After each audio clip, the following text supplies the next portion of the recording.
Hey everyone, today I have the pleasure of hosting John Ferrara, founder and CEO of Nimble. Now, before I get into what Nimble is all about, I want you to take this next point in for a moment. John literally pioneered what we know today as CRM when he created Goldmine in 1989. I know, and we get to learn from him today. It's crazy. Now, Goldmine was acquired in 1999, after which John actually took a 10-year timeout to become a present father, husband, and a member of his community, which he says softened his heart and transformed his soul. Now, as time went on and social media platforms started to emerge, John was an early adopter. He began to reconnect with the tech community, rebuild his brand, and immediately saw the power of social media. He started looking for a relationship manager that integrated with social media platforms. Long story short, he couldn't find one, so he built it. And in 2011, John founded Nimble, which is an award-winning CRM for small businesses that helps you build real relationships with your customers and close deals faster. John, I'm very excited to have you on the show. So with that said, welcome to the show.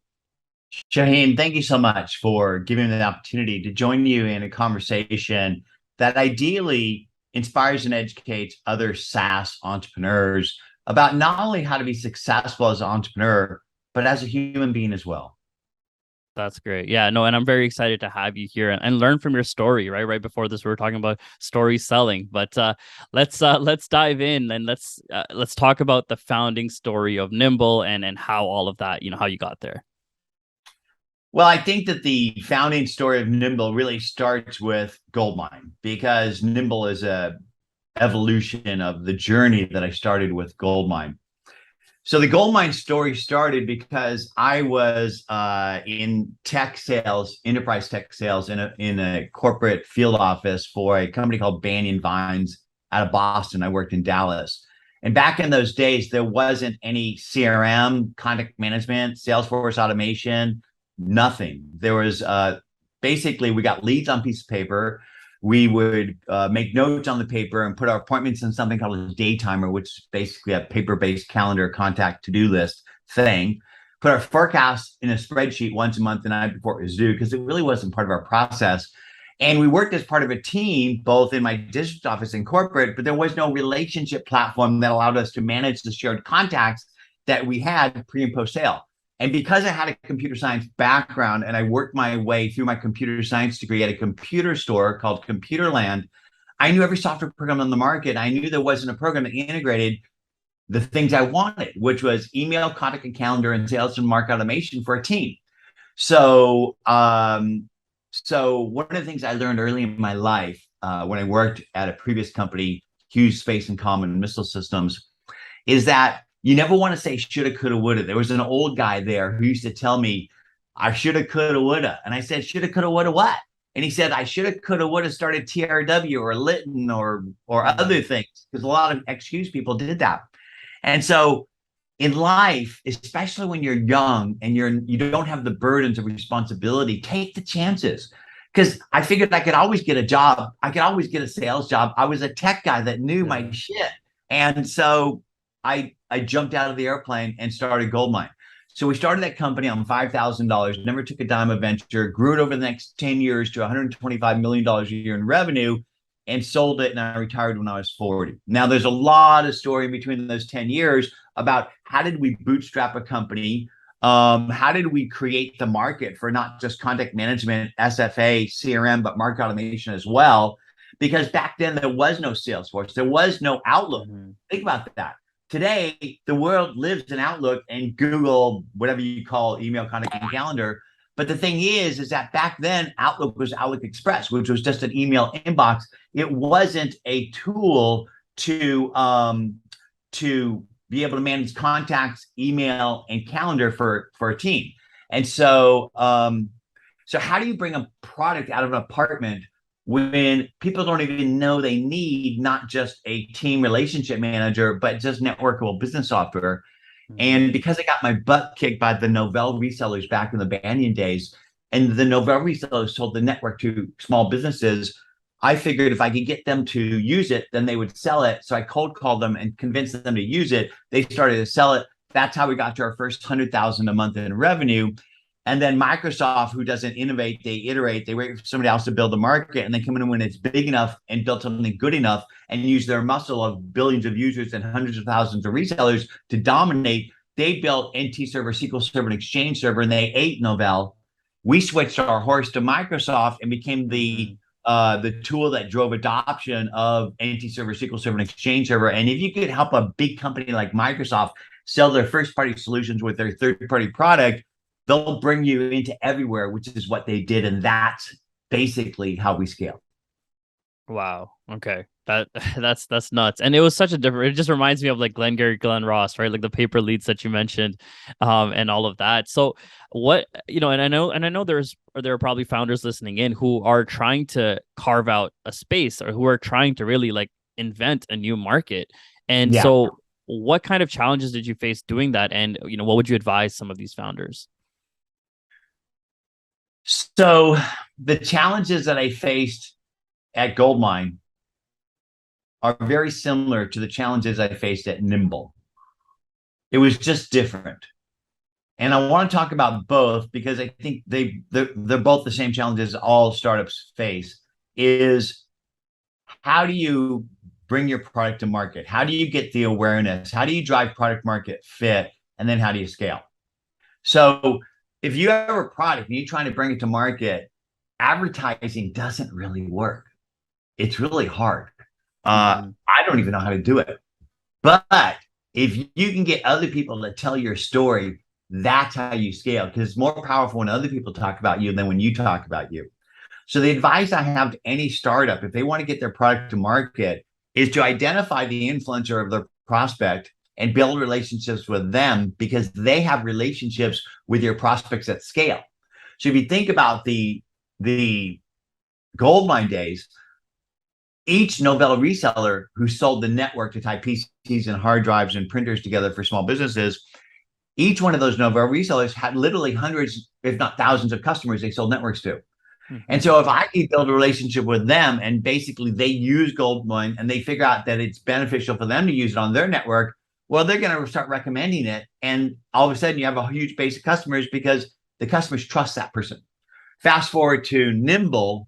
The story of Nimble is, I as I shared earlier in your intro, I took 10 years off to raise 3 babies. And as you shared, it literally transformed my heart and soul, because I think that our purpose on this planet is to grow our souls in the brief period of time that we're here. And the best way to grow your soul is by being present with people who love you. And your kids and family are perfect examples. And if you're present with people like that, they'll reflect your shit back at you. If you're willing to look at your shit in life and work on it, that's how you grow as a human being. But really, I think the main purpose of our place on this planet is by growing our soul. The best way to do that is help other people grow their soul. And so I spent 10 years raising kids. It was amazing. And I recommend to any parent, especially the dads out there listening to me, and many of the entrepreneurs out there are male. Unfortunately, I do think we need more women in tech and women in leadership. But a lot of dads don't get to be part of the journey of the children. And I'm just saying, as a moment here, dads, listen to me. You're going to miss on the nuances of life and the moments. Making memories out of moments is more important than making money in life. And so spend time with your kids, get them up in the morning, get them dressed, walk them to school, read books in the classroom, because that moment is only going to last maybe a year or two, because it's kindergarten, first grade. After that, teachers don't want you. And so spend some time in those trenches. So I did that. And then I started to use social media in 2007, 8, 9, 10. And I immediately saw how it's going to change the way we work, play, buy, and sell. I saw that social media was a platform for you to build your brand and network at scale like we've never had in our lives. And I started to build my brand and build my network. And I started to look for a relationship manager to manage all those contacts I was building. And I saw Google Contacts, which was, the contact manager in the cloud, but it really sucked at contact management, let alone social relationship management. Then I started looking at CRM and saw it wasn't about relationships. It was more about reporting. So CRM stands for customer relationship management. It should stand for customer reporting management because it's really about command and control. The reason they call it Salesforce is you have to force salespeople to use it. Nobody in their right mind would use a CRM if they weren't beat on to do it. And I know because I know most of the people who write and talk about CRMs and they don't use them. So what I wanted was a relationship manager that would enable me to automatically build my contacts from all the places that they are in the cloud, in Google and Twitter, Facebook and LinkedIn, and then to unify them, enrich them with people and company data, synchronize the history, all the signals, and then be able to let me use them as I engage and dance in my inbox, in social, etc. I couldn't find it, and so I built it. I built Nimble. So how did I get Nimble from my garage, literally, because that's where we started, into being a global company that's used by hundreds of thousands of people around the globe? There really weren't cloud resellers like there were in the Nova resellers back in the day at scale. So what I did is I identified the influence of my prospect in around the areas of promise of my product and services. What that means is thought leaders in social sales and marketing. So I did that by dancing in the social river. In other words, working in Twitter and LinkedIn and other places and seeing the content and the people that resonated with me in and around the areas of promise of my product, thought leaders in social sales and marketing. And I curated their content, hashtagging the category and attributing their name. And then I listened and engaged with the intent of connecting with the people that was resonating with. And it resonated with people who were tracking those hashtags, with the audience of the influencer and with the influencer themselves. And then I reel those people in for a conversation, not for me to bag and tag and sell them, but to prepare before the call, learn enough about them, ask some questions, shut the F up and listen, and find ways to blow wind in their sails. Because if you do that with a human being, they'll fall in love with you. People want to be heard. They want to be seen. And if from listening, you find ways to add value to that person, then they're going to say, John, what are you doing? And how can I help you? And I tell them about Nimble. And they become Nimble users, advocates, and storytellers for us. And that's how we built our brand and scaled out of the apartment into where we are today. I love that. I love that because so many times we are like kind of focused on, targeting the decision maker and let's go after that VP and director and all of that. And like, let's start conversations and try to close deals. But you mentioned a really good point. Like there are all of these influencers that have relationships with your prospect. So build relationships with them. Yes. And that's how you can get it. Yeah. Because what happens is if you're targeting VPs of sales or sales managers or salespeople, let's just say, and you call them up on the phone, they're going to hang up on you. They're tired of being pounded by sales loft and outreach and drift and blah, blah, blah, right? Nobody wants to be cold called. But imagine if you set yourself up as a trusted advisor where they saw you as a thought leader in social sales and marketing. And you do that by building relationships with the thought leaders they already admire. So that when they then see you, they see you as one of them, not as somebody who's trying to sell them, but somebody who actually wants to help them grow. So then what happens is they'll call you. They'll look at you and they'll go, oh, wow, not only does this guy teach me to fish, but he sells fishing poles too. So I love this saying, if you teach people to fish, they'll figure out you sell fishing poles. I love that. I love that. And that reminds me of a previous guest I had on the podcast. It's Evan. He's the CEO of recruiter.com. And he said, your goal should be to be the first person that your customer calls when they have any kind of issues, within your sector, your space, or your industry. Like you're the first person that they pick up the phone and call. And I say that a little differently. I say, so there's this lady who was an entrepreneur, also an actress back in the day in Hollywood, Mae West. You can Google her. And she used to say, out of sight is out of mind, and out of mind is out of money, honey. So how do you stay top of mind with your prospects and customers? You don't do it by telling them how great your products and services are. Right. No, nobody wants to hear that. People don't buy great products, they buy better versions of themselves. So stop talking about your products and services and start talking about how you can make other people great. And so in regards to getting people to call you, if you set yourself up as a trusted advisor and you're giving your knowledge away on a daily basis and you're the expert that people think of, when they need your products and services, not only will they pick up the phone and call you, but they'll drag their friends with them. And that's what you want.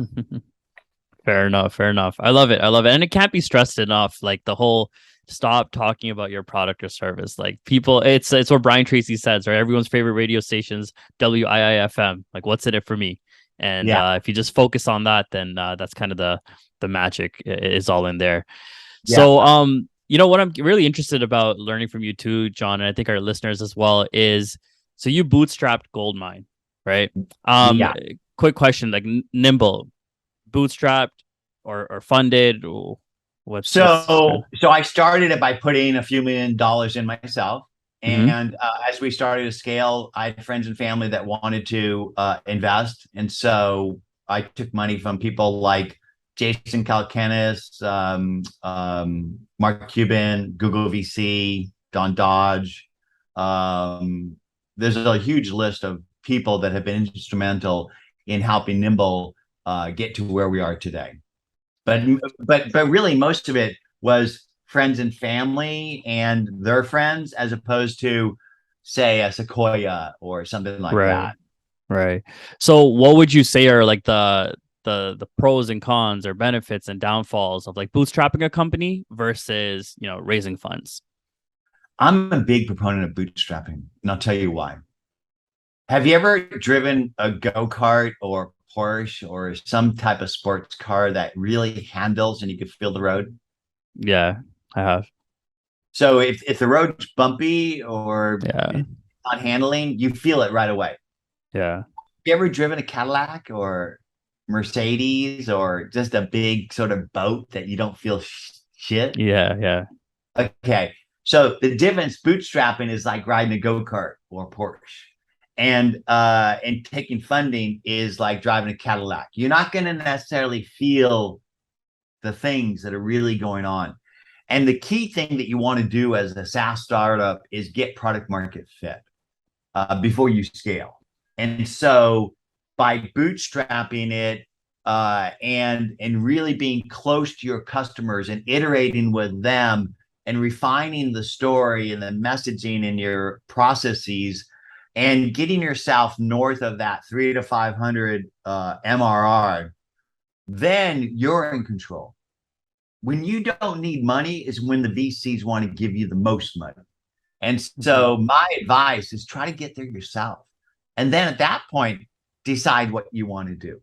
If you want to bring in money because you've got a repeatable process and you're ready to become a unicorn and you want to basically just go dominate your market and the market's wide open, yeah, it makes sense. But if you just think that you're going to go and start a product idea and you're going to go down to Menlo Park and pitch all those guys and get some funding, you may find yourself that you're the next, oh God, I can't think of the name of the companies, but there's a million of them, right? They took all this money and they were just friggin' nothing, And so that's my advice.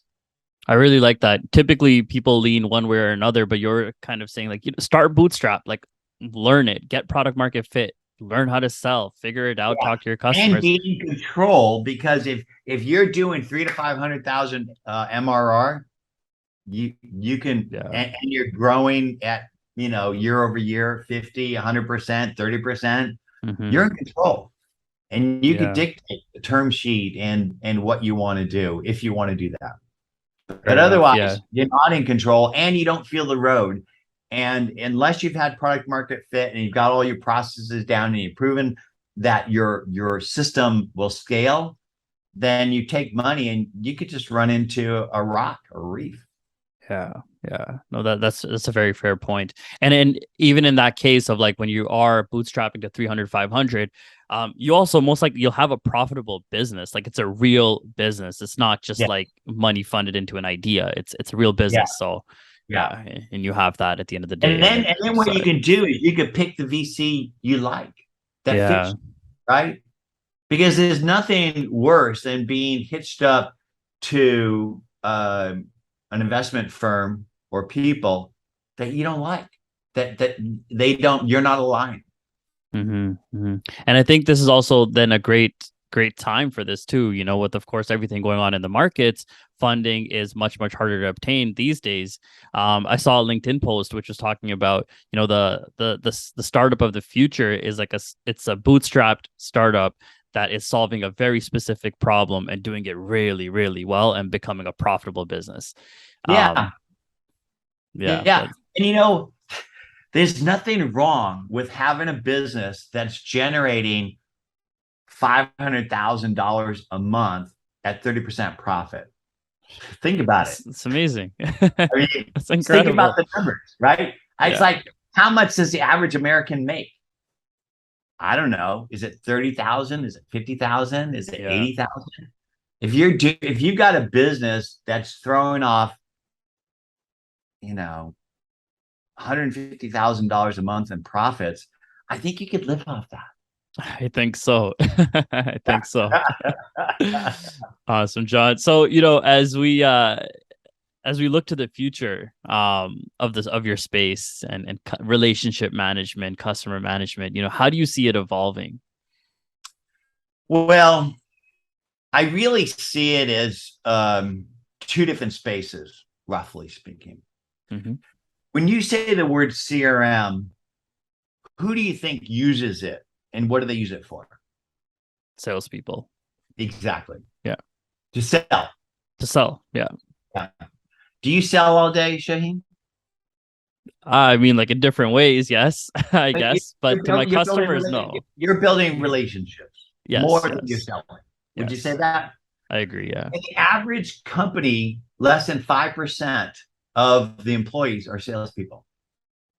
So what does the rest of the company do for relationship management? And how important are those relationships? Mm-hmm.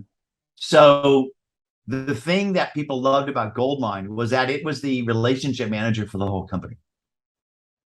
Think about that. It wasn't just the tool for the CRM people. It was the tool for the whole company to share all the contacts that they needed in order to achieve its goals. So at Nimble, we connect to editors, analysts, bloggers, influencers, third-party developers, investors, advisors, and prospects and customers. So how much of those were sales things? Maybe 2 out of 10, 20%. Yeah. Wow. So if you look at CRMs, just go Google them. Pipedrive, the sales CRM for salespeople to bag and tag and kill people. Okay. Salesforce, the sales CRM. All right. But most people don't need a sales CRM. The majority of the market out there is for relationship management. And the problem with sales CRMs is that they're very designed to be funneled on selling. You go look at the structure and the flow of Pipedrive or Salesforce, and it's about pounding leads.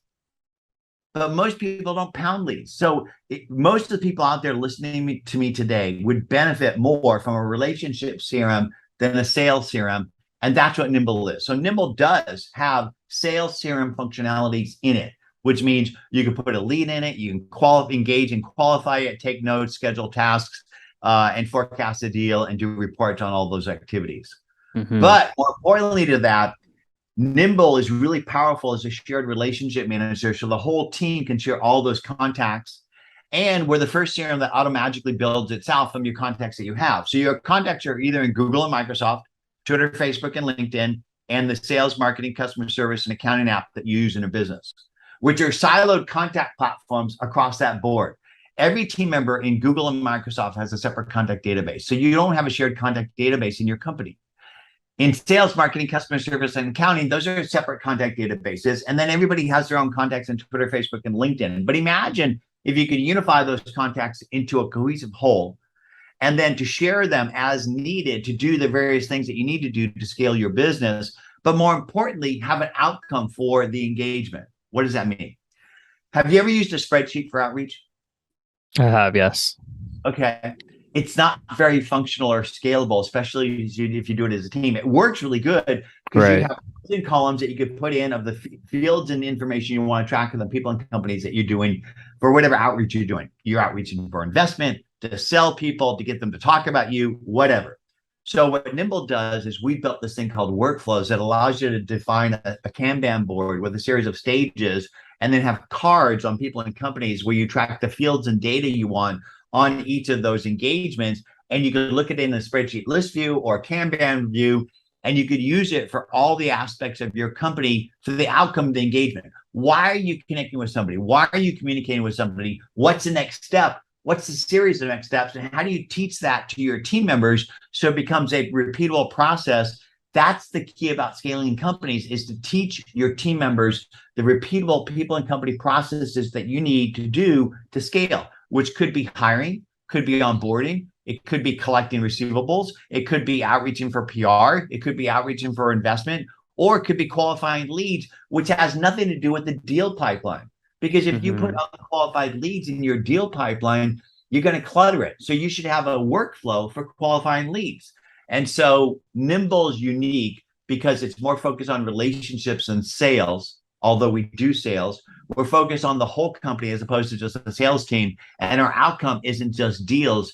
The outcome is a workflow that helps you drive the results you need across the company in sales, marketing, customer service, and accounting. That's very interesting, and that's where you see the future of relationship management headed. Is that kind of what you're saying as well? I believe that the biggest cause of failure of CRM is lack of use and bad data. Lack of use is because you go to the CRM and to use it, and you have to work for it. Before a meeting, if you're diligent, you Google somebody, then you go type what you know in the CRM, then you engage wherever you can, email, LinkedIn, Zoom, and then you go back to the CRM to log what you did. Right. Imagine if your CRM worked for you by automatically building itself. So if you put in John Ferrara, it automatically put in my avatar, my title, my company, my city, my bio, my social handles, and then any interaction you have with me or your team, it automatically logged it. So you could do the human thing. Ask questions, listen, log a note, schedule a task, put them in a workflow.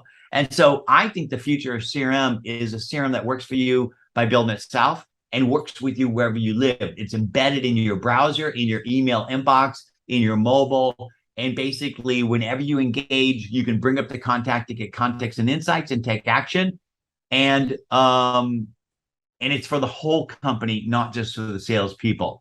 And so if you talk to any startup, you'll find out that they have something like Pipedriver, Salesforce for their salespeople, that they have to go out and buy ZoomInfo and SalesLoft for outreach and sales intelligence, and that the rest of the company uses spreadsheets or some haphazard combination of crap use.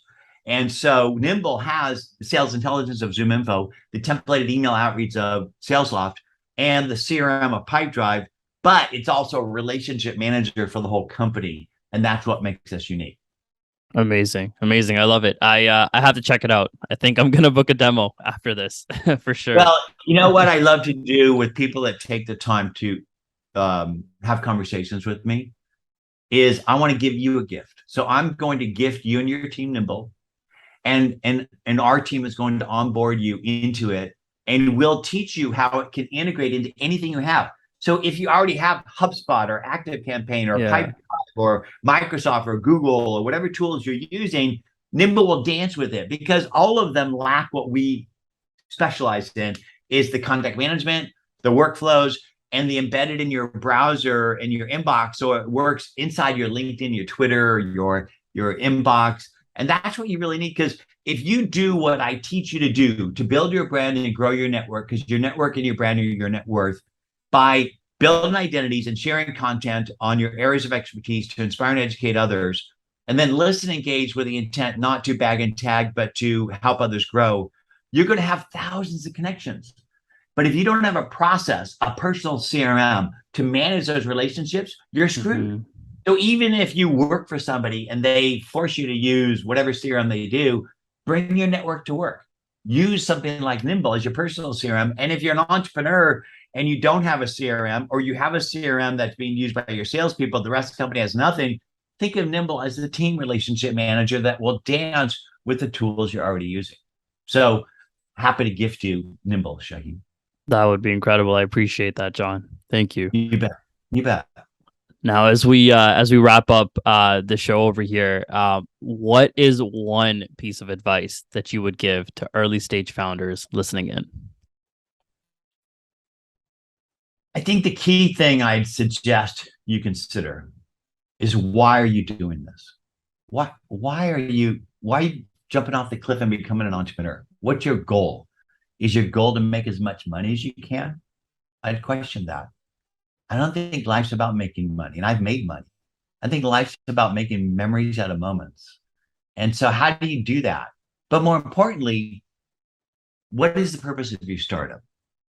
So, if your startup isn't about making as much money as you can, and it's about serving others, helping other people grow at scale, that is something that is worthwhile in life, right? Because it really goes back to the the sort of mantra that I've developed in my own life, that my goal on this planet is to grow my soul, and I do that best by helping other people grow theirs. So Zig Ziglar said it best: if the more people you help grow, the more you will grow. So if your purpose of your startup is not to make as much money as you can, but to help other people grow at scale, and you found a way to do that effectively, you're going to get everything that you've imagined in your life. You're going to get more rewards and riches than you can ever imagine. But remember, it's not about the money, honey. Incredible. Thank you for sharing that, John. As so for our listeners, if they want to connect with you, where can they find you? So here's another piece of advice. You can Google me, Jon space Ferrara, and connect with me on whatever channel is most effective for you. But Google yourself. Do it right now. Do you show up on that first page at the level that you should? Because people are going to Google you before a meeting, and the way that you're represented in that search affects the outcome of the meeting.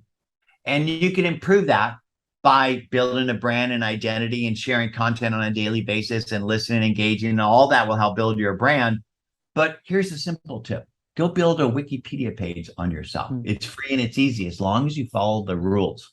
So it can't be something that's self-promoting. It has to be cited on articles and evidence, and just follow the rules, and don't make it promoting, but make it informative, like an article. I think Mark Benioff has a good one. Go emulate his. He's got a nice team that builds good stuff for him. But here's an easy way to reach out to me. My email is jon@nimble.com. Super simple. You feel a need to reach out? Reach out. Let me know how I can help. I love it. I think I'm gonna go create a Wikipedia page as well. So that's awesome. Thank you, John, for coming on the show. It was an honor, and it was a pleasure. Thank you.